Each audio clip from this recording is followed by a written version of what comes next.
Brandon Hodge here, and ladies and gentlemen, welcome back to another video. This is going to be a Twitter Q&A. Okay, I know a lot of you don't have Twitter, or your parents don't let you have Twitter, so I'll do a YouTube comments Q&A and a Snapchat Q&A and an Instagram Q&A just to make sure that I get everybody. So anyway, guys, this is the Twitter Q&A, so let's get started. Here we go.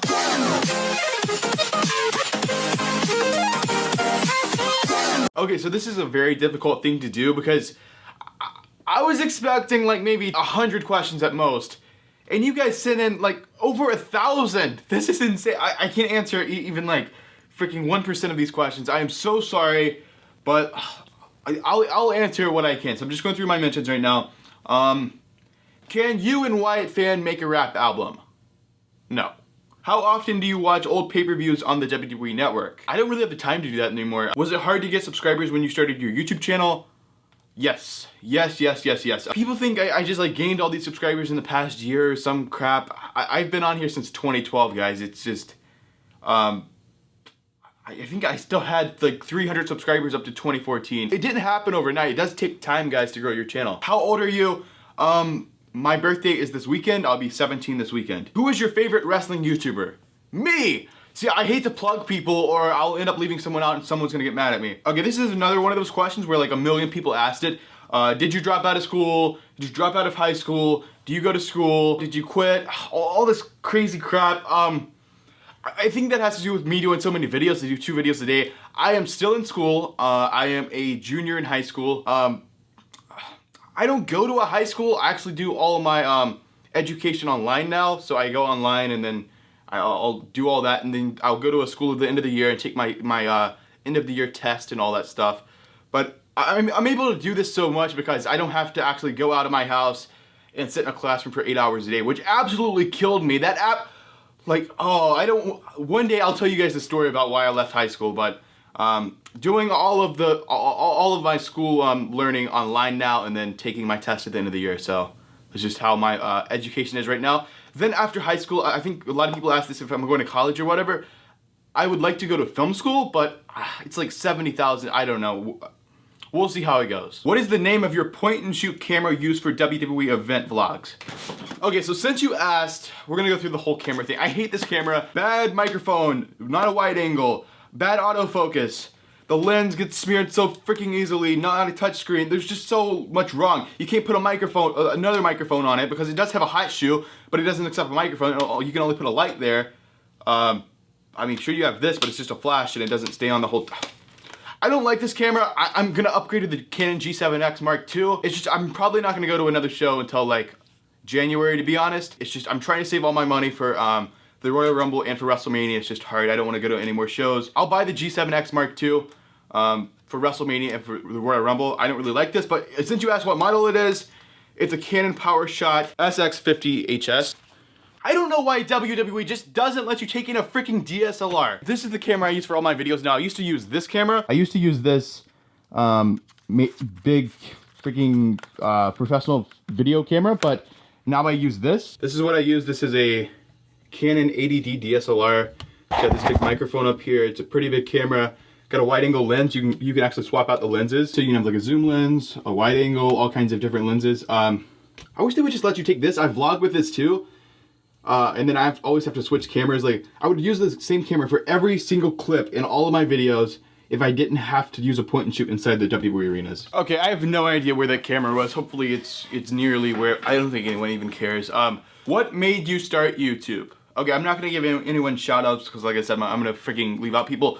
But when I was like probably 10 or 11, I got like a few DVDs and I just set them on a bookshelf. And I'm like, what if I bought a whole bunch of WWE stuff and put it around my room?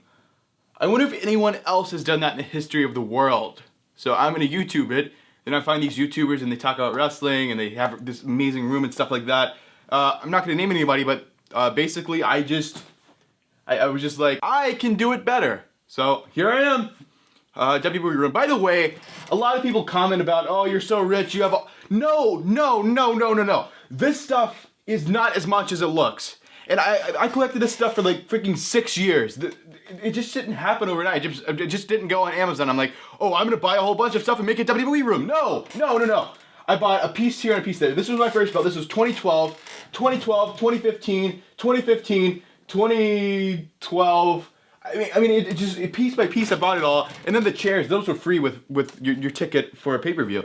Do you have any siblings? No, I do not have any siblings. Thank God. How do you get money for WWE tickets? Okay, it's kind of the whole thing where I went to so many shows, people think I just buy it all at once. No, but how do I buy it? I've said it before, every YouTuber, I don't know why people just don't realize this, like, all these YouTubers wouldn't be able to make videos if they weren't making money. Let's say over, I don't know, 1,000 subscribers is actually making money making videos.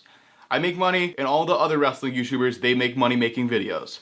So how do I buy all this, and how do I buy my wrestling tickets? It's by talking to this camera. But see, if I wasn't getting paid, I would still make these videos, it just wouldn't be as often. Who is your role model? I've never really been a guy to do the whole role model thing. I kind of just did my own thing, I know.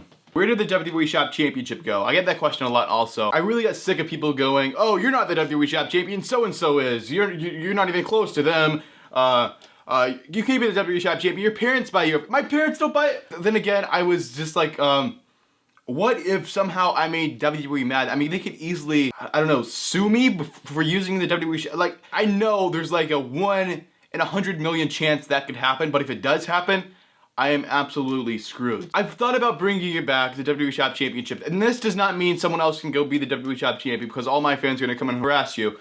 I might bring it back here in a few months since I'm not going to as many shows anymore, but I was just worried about the legal issues and I was sick and tired of all the ignorant people. And plus, the WWE Shop Champion thing, it's kind of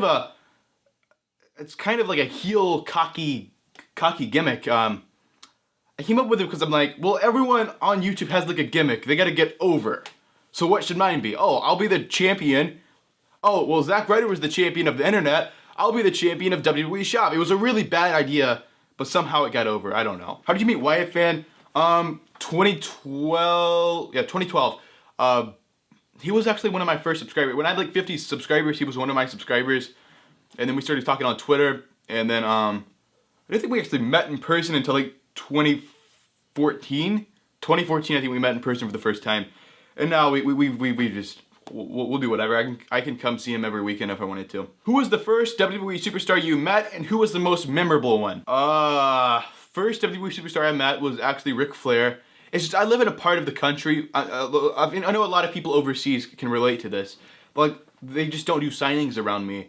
But for some reason, I think my dad was like on Facebook or something, and he saw like they were doing this indie show at my old middle school. So we went over there, and Ric Flair was signing and stuff. So I met Ric Flair. That was the first wrestler I met. I did go to WrestleMania 29, and I went to Access, but they had that whole thing screwed up. You couldn't meet anybody at WrestleMania 29 Access. So I didn't meet anybody at WrestleMania. I actually went to WrestleMania Access and did not meet a single person. That's insane. But I'm going to WrestleMania this year. I know I got that question too. Are you going to WrestleMania 33? Yes, I am. I might do a meetup. I'm going to be hanging out with some other YouTubers. I don't want to name those YouTubers yet. But anyway, guys, I will be at WrestleMania 33. First wrestler I met was Ric Flair. Most memorable one was either Edge or Buff Bagwell. Buff Bagwell was insanely nice. You can ask why. That's why his favorite wrestler he's ever met. What is your favorite thing to do besides YouTube? Besides YouTube, what do I like to do? I always hate this question because there's nothing else. This is what I do. I do YouTube. There's nothing else. Like a lot of people, they just like, oh, YouTube's fun. It's a hobby and all that. It's just it's like Vine or something. And see, I just don't see it the same way. I have a different mindset about it. I see this, I mean, sure, it's fun, but I see it as a serious thing. Like, books used to be the main thing, then we moved on to the radio, and then we moved on to television, and now television's dying down, and internet video, specifically Netflix and YouTube is the main thing now. So I just don't see it the same way. I see this as the next entertainment source. I see this as a serious thing. I'm not one of those people who, does this, with their phone and films like 5-second clips and uploads it with the black bars on the sides. I take this thing seriously. A lot of people may think I am very, very stupid for thinking that, but I know I'm not the only one on this platform that thinks that way. What has it been like doing YouTube so long? What do you regret? Are you embarrassed by old videos? Did you take many down? Very, very good question, Tommy Toys Travels. What's it like doing YouTube for so long? See, I don't feel like I've been doing YouTube that long. I guess I have been on here for 4 years. Well, actually, I don't know if anyone remembers the old channel. I've actually been on here for 5 years. I don't feel like I'm old or anything because there's people that have been on here since the beginning of YouTube.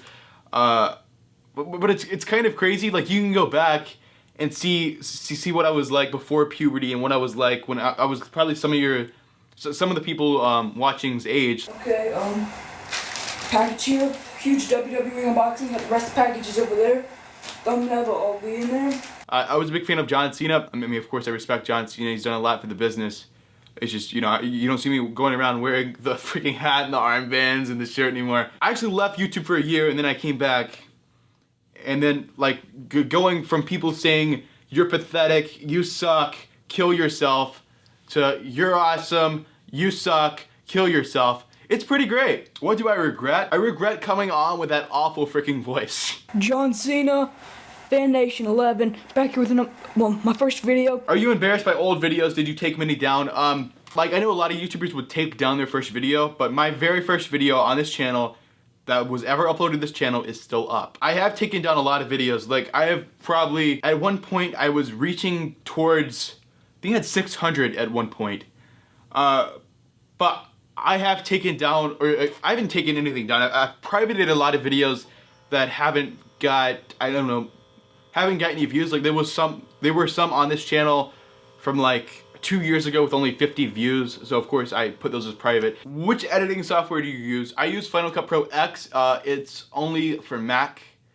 See, I don't want to get into the whole PC versus Mac whole thing. I prefer Mac. I know a lot of YouTubers do too. It's just, it's no pain in the ass. But I use Final Cut Pro X. It's like the best editing software you can get, in my opinion. It's the best editing software. But if you have Windows, I would recommend Adobe Premiere Pro. Hello? Sorry, my mother called. Oh, well, speaking of my mother, does your we got another country because they called my mother my mum. Does your mom/mum enjoy taking you around the country to see WWE events? Well, a lot of people do ask me, oh, why don't you drive the shows yourself? Why don't you fly by yourself? I am 17 years old. In the United States, it is illegal for a 17-year-old to get a hotel by himself.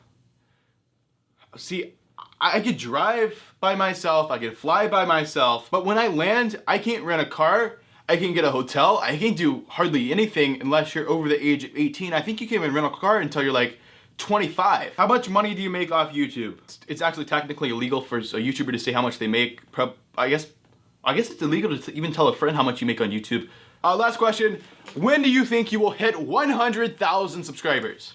I'm at 50,000. Well, no, I'm at 52,000 now. When will I hit it? I've seen a lot of like wrestling YouTubers in specific. They hit 50,000 subscribers and then 3 months later they're at 100,000. I know that's not gonna happen for me. There's no way unless I start collaborating with a lot of YouTubers. I know you guys want me to collaborate with YouTubers. It's just, I'm kind of scared to ask other YouTubers. If you have more than, like, I don't know, 25,000 subscribers, or no, more than 10,000 subscribers, hit me up, tweet me, leave a comment, send me a message somehow. I would love to collaborate with anyone with more than 10,000. Like grow your channel first. I know a lot of these YouTubers with like 500 subs, they just want to go around asking so they can get easy subs, but you just have to work at it and work at it. Like, I've never asked anyone to help me out and give me a shout out or collaborate with me. I mean, even now at 50,000, I've never asked anyone, ever. Maybe that's why my growth was so slow, but I did it all by myself. And you guys just stop asking people, just focus on being consistent and uploading videos. That's my advice. I'll do probably an advice video sometime. But when do I think I'll hit 100,000 subscribers? Some YouTubers, it takes 3 months. Other YouTubers, it takes 2 years. Hopefully I can next year. Anyway, guys, thanks for watching this Q&A. What did you guys think of the Q&A? And actually, I have a question for you guys. This was a question I was going to save for like I think I forgot to ask this at the 50,000 sub special, but why did you guys subscribe to me in the first place? Was it for my unboxings? Was it for my vlogs? Was it for my reviews, reactions? Let me know in the comment section down below. And if you haven't already, make sure to like this video and subscribe. I will see you guys in the next video. Marie, no one likes the Eva Marie, so today, I don't know how to start this freaking thing. Okay.